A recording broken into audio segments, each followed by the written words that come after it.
live on the set. Welcome to the Bayou, a place where legends are born and many have witnessed them. From Coach Dale to Shaq, Joe and J.D. to Eddie Kennison. You come to Death Valley or P-Mac, expect that voodoo. Top speed like it's 4-2, where nobody's catching Bluetooth. Represent the Chuck and WM no matter what. From Gosport to a legend, that's what's up. Welcome to the first edition of Geaux2Legends Podcast, hosted by yours truly here, Eddie Kennison. And man, I'm so excited because this is the first of many podcasts to come. And I have the distinct honor and pleasure of having one of my great friends, and I'm honored to call him my friend for a number of years. But before then, man, we're going to just give some thank yous to our sponsors that will ultimately be a part of who we are when everything like really get kicked off. And we've had some great conversations with some fun people. So sponsors' names and logos and all of those fun things will ultimately come up. But man, let me tell you, for all of the listeners, I encourage you to go like, subscribe, share this podcast with all of your friends, tag us, and make sure that this gets out, man, because this is going to be something special. And this podcast was really thought about to bring in LSU legends from all sports, not just football, not just basketball, but every single sport. And we're just going to talk locker room talk. And I know a lot of fans out there want the inside track. There's a lot of video. There's a lot of things that happen inside the locker room. And this is what this is about. It's to bring that locker room out. Now, we won't tell everything, but we will share some stories that can be told that a lot of fans want to hear. But without further ado, ladies and gentlemen, my guest, my first guest, and this ought to be pretty special, is my friend. You won't know this, and he may not want me to say it, his middle name, but Kevin Troy Faulk. Kevin Faulk, brother, thank you for being my first guest on the Geaux2Legends Podcast. Thanks for having me. Like you said, always a friend, always been a friend, and always will be a friend. I'm very appreciative for that. Oh, and thankful. Man. Oh, brother, I tell you what, we go back, a number of years, and just short 3 years ago when I was asked to come back, and you were the director of player development at first. That was kind of your first role with LSU, or coming back to LSU, and then you got moved into the running backs role, and then I got the call from Coach O to come in and fill your spot at director of player development.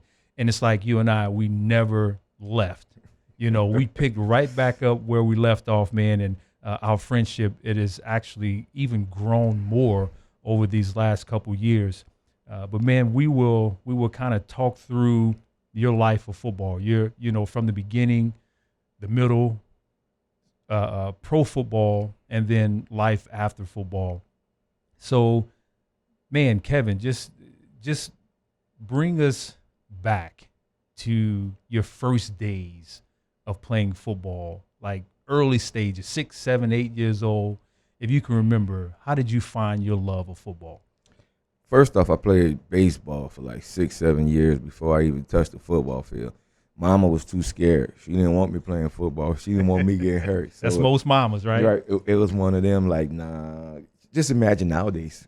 Right. Just imagine nowadays. So it was like, I didn't touch the football field till I was like 9, 10 years old, which is late, kind of late.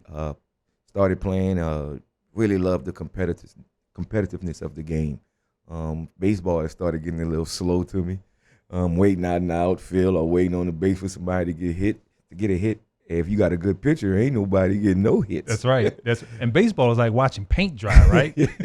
Until you get to the playoffs. Until you get to the playoffs. The most entertaining thing about watching Little League Baseball is the parents. That's right. Yelling at the kids. So that was the most interesting thing for me, listening to my uncles, my grandfathers, my mom and dad scream, at us to be better.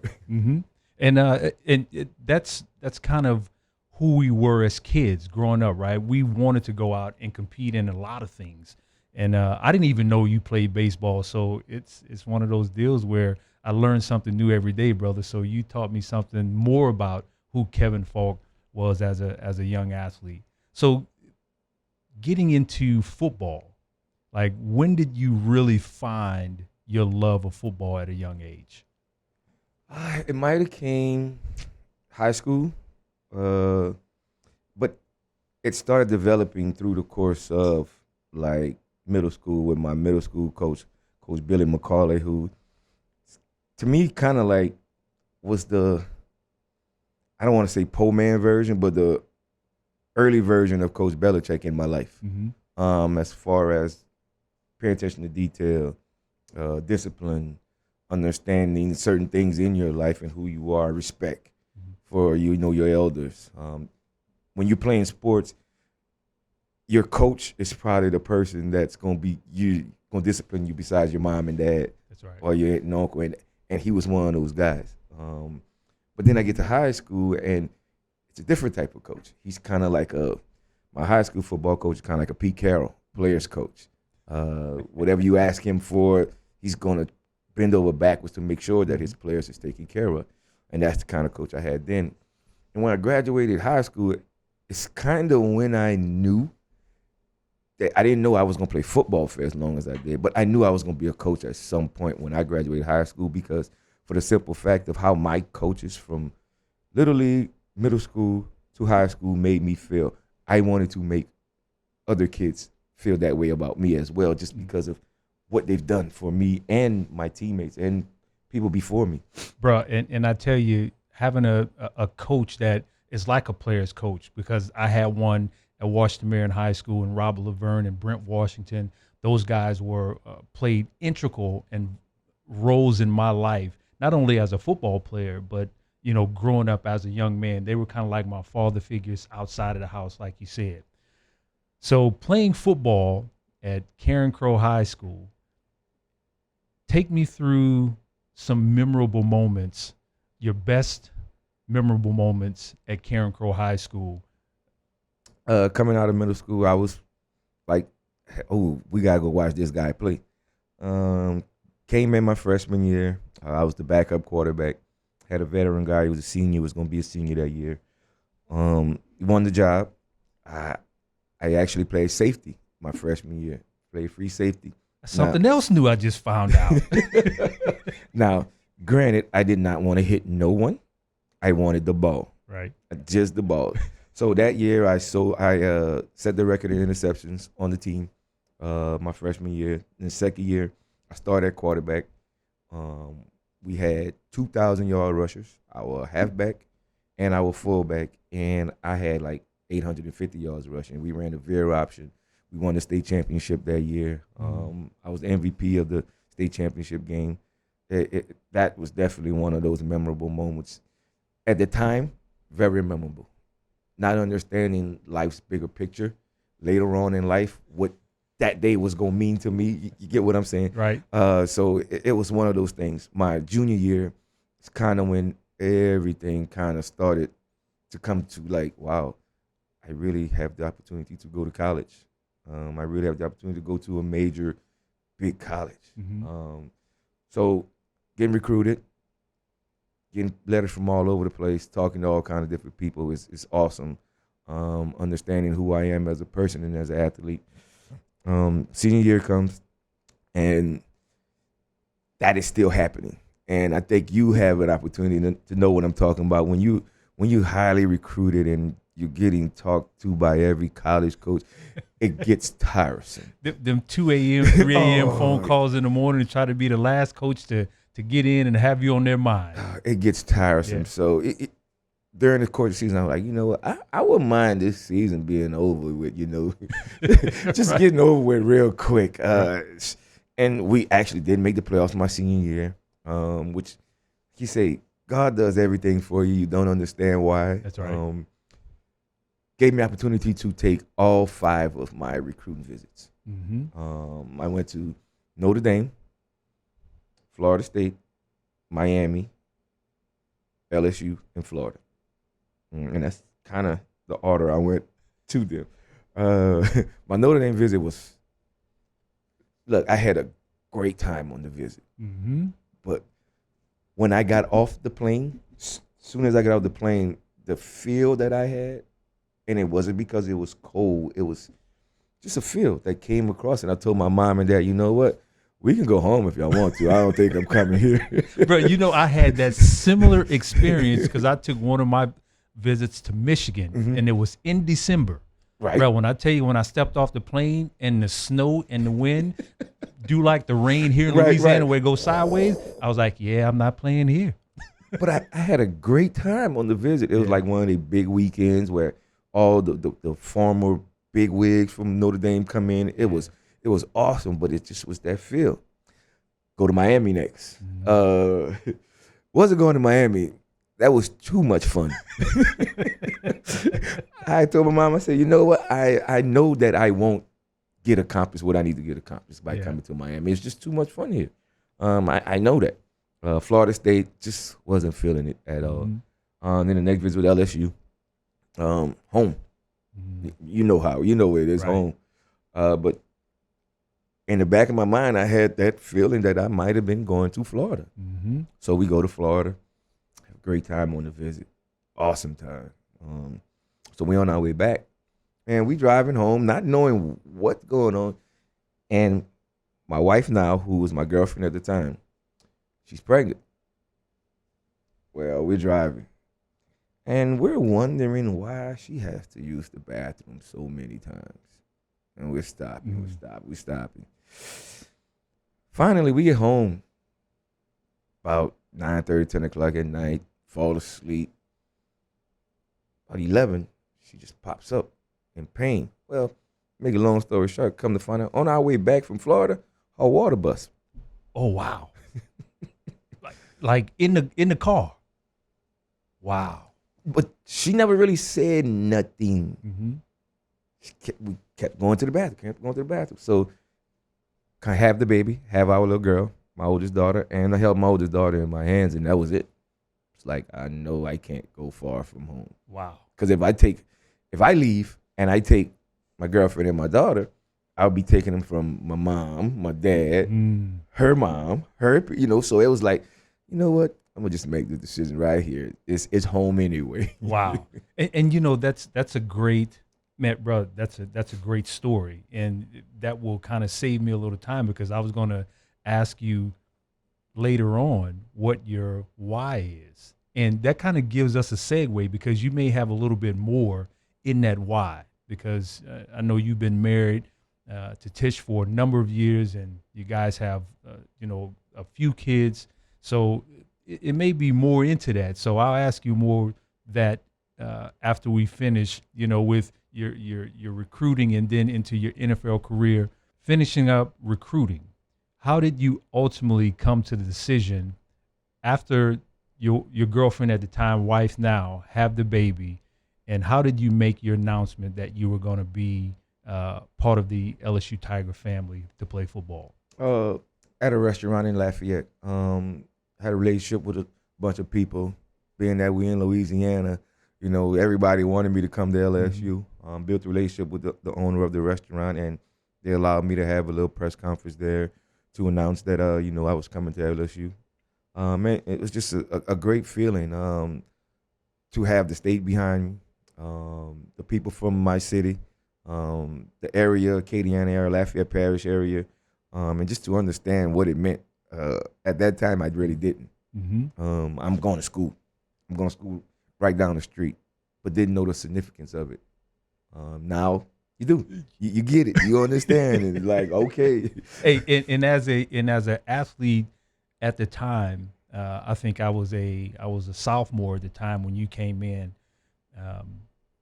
or junior, one of those years. I can't remember. Kev, we getting old, brother. He was about to be a junior. Yeah, I was about to be a junior. So coming out of my sophomore year, and I remember LSU making the announcement that arguably the greatest running back ever to come out of Louisiana, Kevin Faulk, was coming to LSU.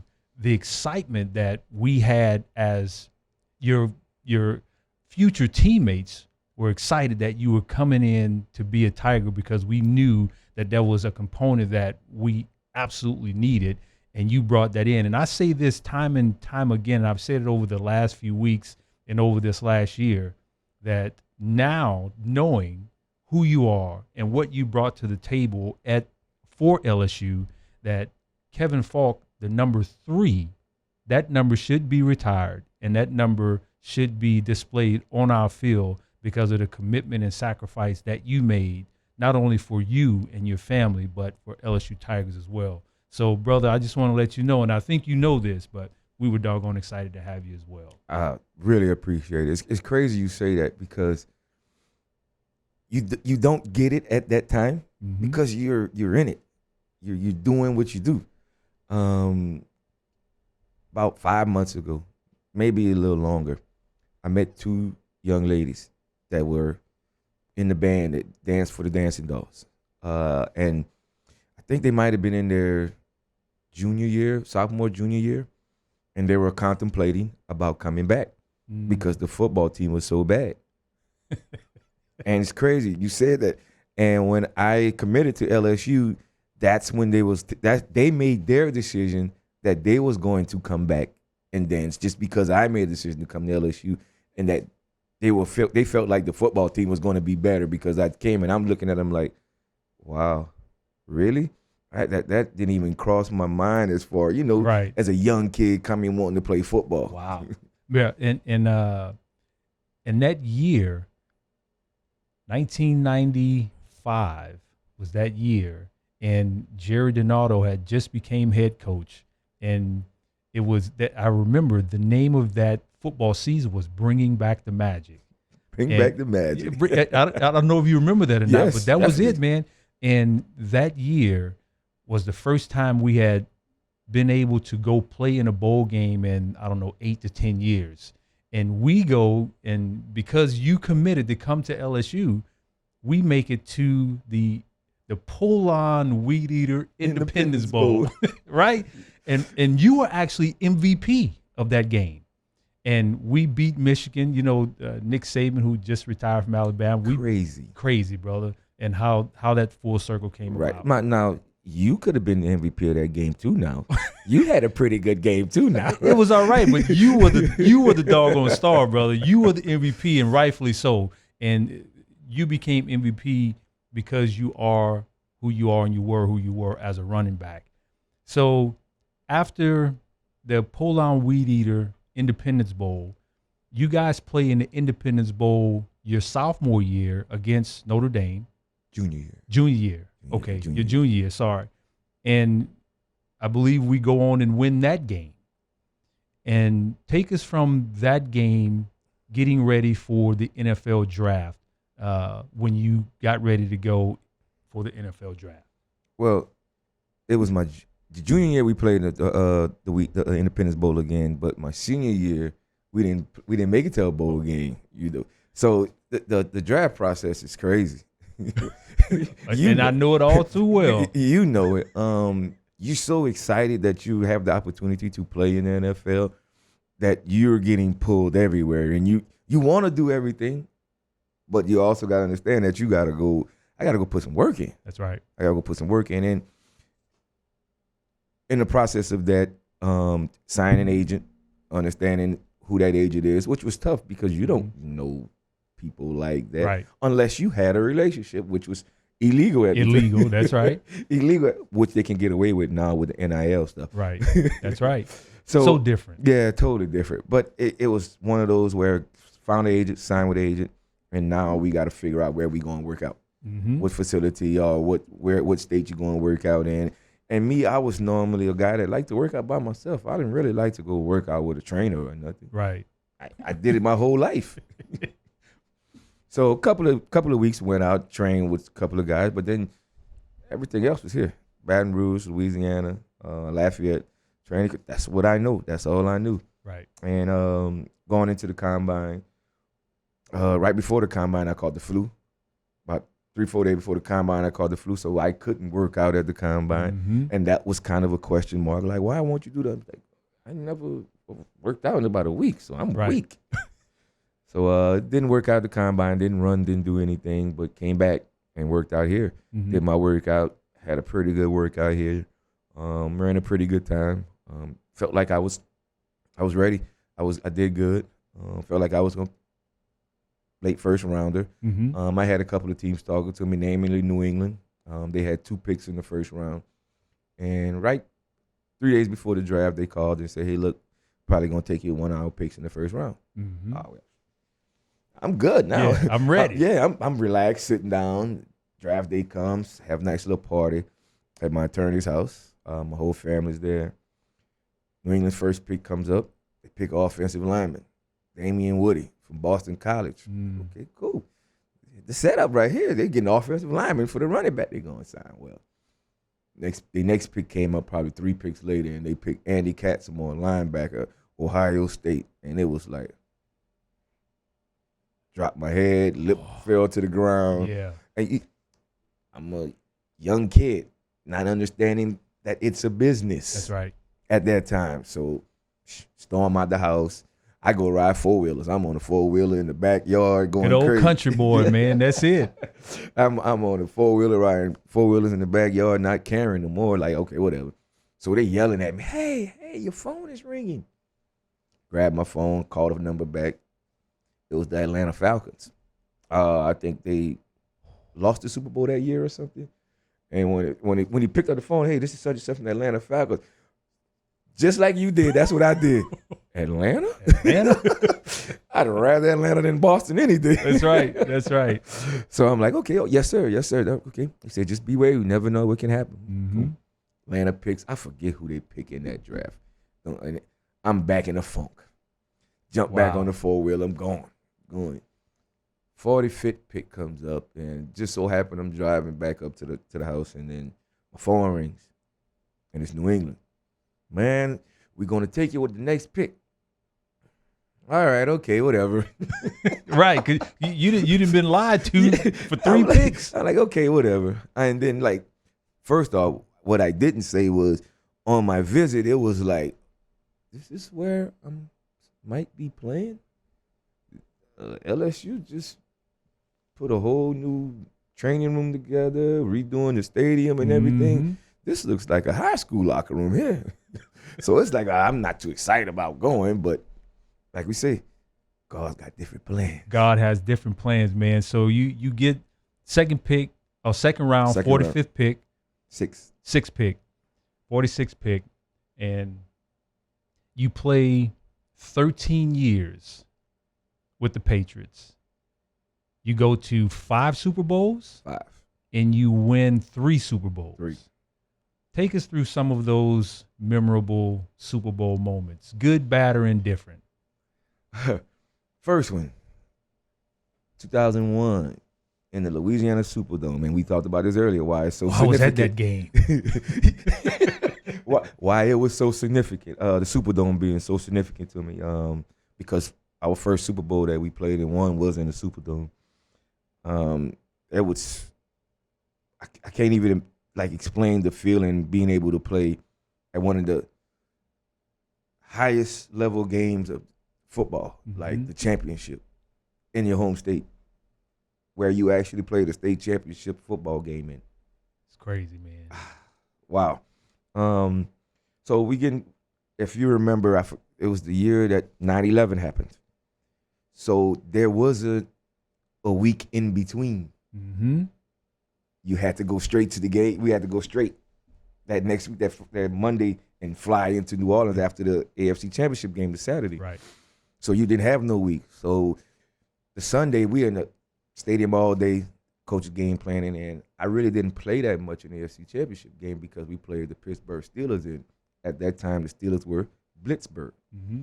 And I wasn't good at picking up the blitz, so I didn't play a whole lot. So we get to the facility on Sunday, and offensive coordinator Charlie Weiss sits me down, and he's like, hey, man, this is going to be your game. We're going to focus you at this game. We're going to do a lot of those things that the Rams do with Marshall Faulk. We're going to do it with you. I'm like, woo, what? Wait a minute. So we get to practice. We practicing all these plays, doing all of this. Get to the game. I don't know where the package went. You on the sideline? I'm on the sideline. Like I played in the game, but not like it was supposed to be, like it was told to. But again, that's the business of the game. Right. That's how the game goes sometimes. The turn the game took, they scrapped it. But it was one of them for me, another learning experience. I'm young, crazy, on the sideline going crazy, like, hey, what the? You know what? I need to get up out of here. Blah, blah, blah. We win the game. We win the Super Bowl. I'm excited, but I'm not really excited because I want to play. You want to play more. Yes, I want to play. That's just us as natural-born athletes, right? And so I called my agent after the game, like, hey, get me up out of here. If this is going to happen, and my agent till this day, being him and who he is, he's like, you believe in God? I'm like, yes, sir. Trust in God. He wouldn't do nothing to you that, that wouldn't put you in harm's way. Right. He's like, you want to play 3 years or you want to play 10 plus? I say 10 plus. And till this day, I still thank him for, kind of controlling this hot head. That's right. Hey, bro, and we all need that. I think your agent, I mean, I don't know if I've ever met him, but I have mad respect for him because he was able to share that with you and not be that yes man. Right. And being able to share that with you. So, bro, I mean, it's so wonderful that you got to experience that. I never played in the Super Bowl. We got close, but we didn't even make the Super Bowl. Man, like I said, so lucky, so blessed. I talked to so many former players that in your shoes that's never had that opportunity to play in the Super Bowl and to be able to get that opportunity in my third year into the league. Yeah. Like every time that you step on, you're not just playing for yourself, you're playing for other people. And that's how I felt, especially going to a Super Bowl and somebody that I knew real well that never had the opportunity to do. Yes. Yeah. Bro, and as a friend, as a fan, I absolutely enjoyed watching you play. We were, in New Orleans for that Super Bowl. I don't know if you ever remember us, but me, Orlando Thomas, all of our friends from Lake Charles and from Eunice, Damian Joseph, Shannon Jenkins, we all met you at the hotel, man. And I still have that picture outside the hotel. Still got it. Took that picture outside the hotel. Like, yeah, that's our boy. Yes. So, so you get through the Super Bowls. You play 13 years in New England. You're in the Ring of Honor, and you just were inducted into the College Football Hall of Fame. Take us through that phone call when you got the phone call for the college induction. Well, it's crazy because they don't give you no phone call. It's just something that just pops up, comes in the mail. I'm at home. I'm in my office. I forgot who brought the mail in. No, I went to the mailbox myself and got it. And I'm looking at this box, and I'm like, "Wow, what's in this box?" NFF, National Football Foundation. I don't know if I should open this. No, they say football. I'm opening it. Right. They say football. I'm opening it. So open the box. I don't even read the ball that's in the box. There is a letter. Mm-hmm. I don't read. I'm not a big reader, but something tells me to read the letter. Right. Congratulations, Mr. Faulk. Well, we just want to let you know that you've been selected into the College Football Hall of Fame. Wow.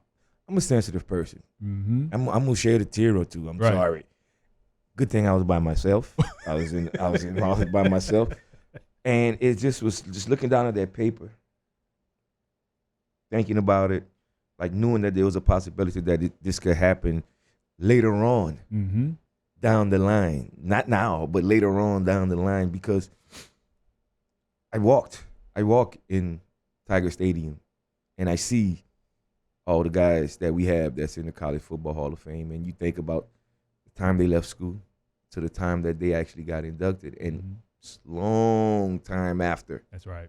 Long time after, and I wasn't expecting this at all. But like you say, God has perfect timing for a lot of different things in your life, and those little things, if you pay attention to it, that means that you're in tune with Him, you're in touch with Him. That's right, no question. So at that time, there was no doubt in my mind I needed something to lift me up in my life, and that was definitely one of those things for me. Bro, and I was so touched when you asked me to go be a part of that induction because I flew to Vegas. I had like 24 hours because something else was going on. But I said, I will not miss this. And I tell you, it was such an honor to sit at the table with you and your family and see you be inducted into the College Football Hall of Fame, man. It was such a doggone pleasure to be there. And it's always great to call you my friend. I can't stress that enough. Moving to where Kevin Faulk is now, the after football life. What is Kevin Faulk into right now?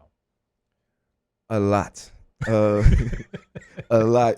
And a reason why is because he's trying to fill a void.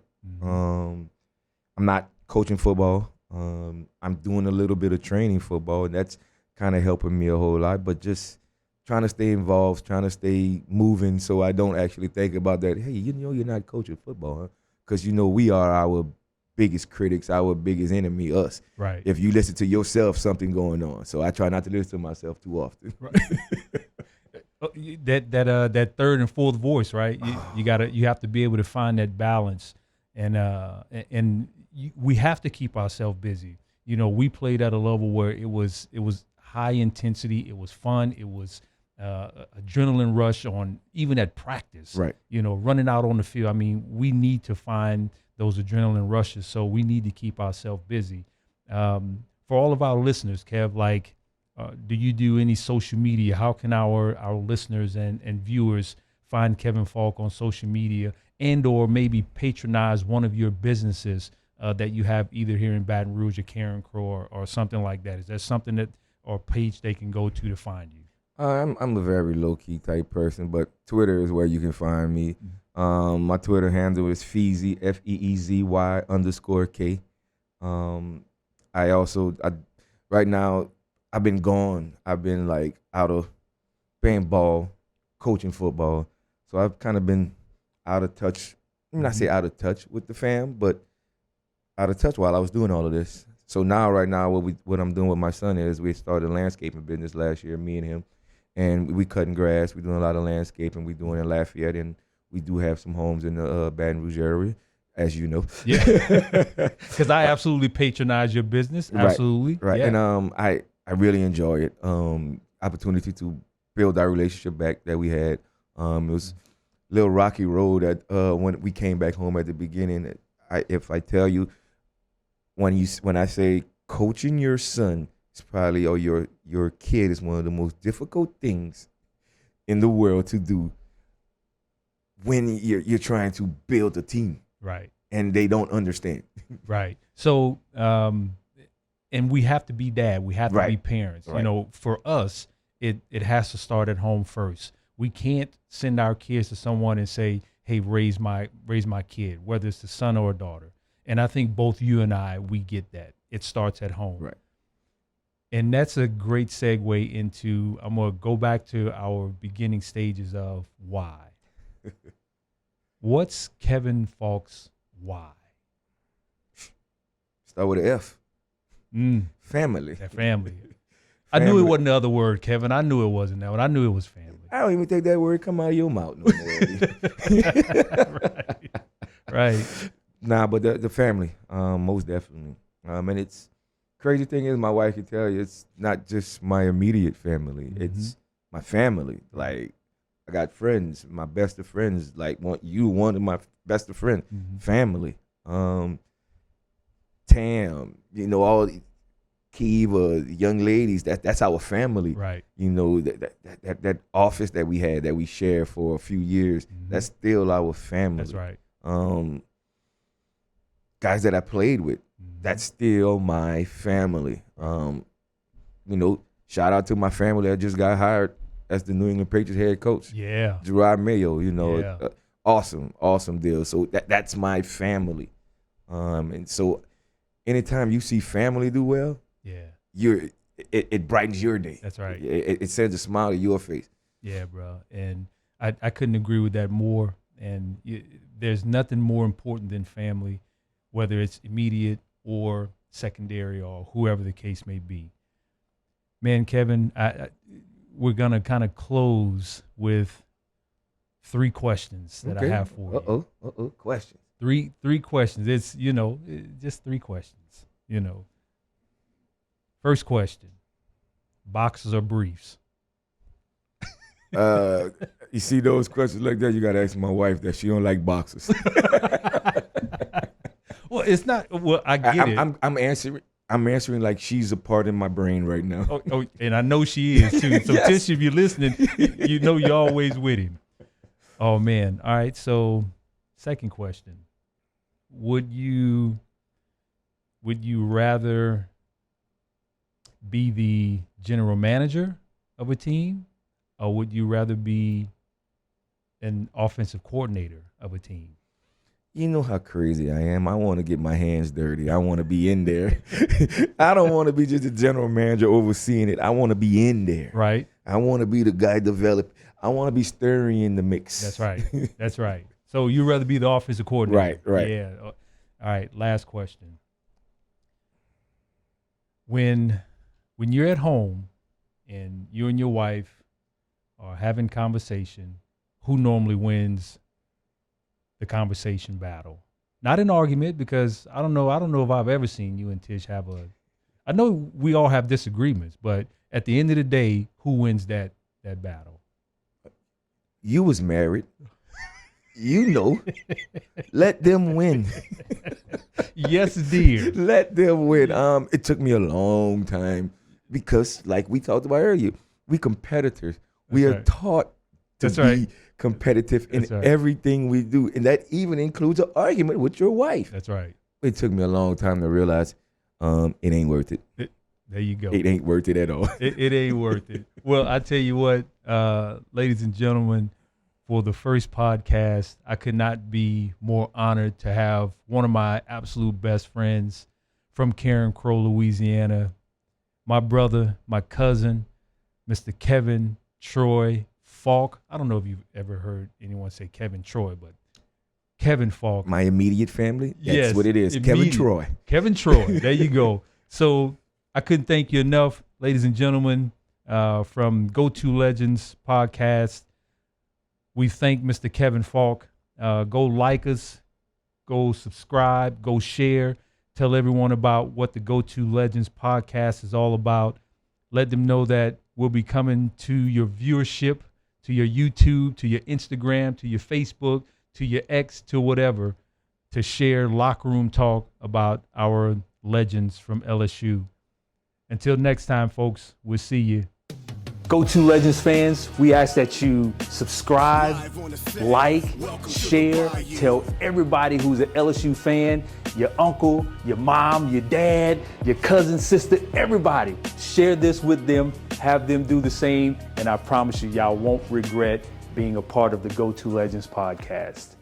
The struggle, the hustle, the blood, the sweat, the tears from the L's you took, don't forget. Survival of the fittest, the cheers, the rings and bucks, now legendary status, that's what's up. The struggle, the hustle, the blood, the sweat, the tears from the L's you took, don't forget. Survival of the fittest, the cheers,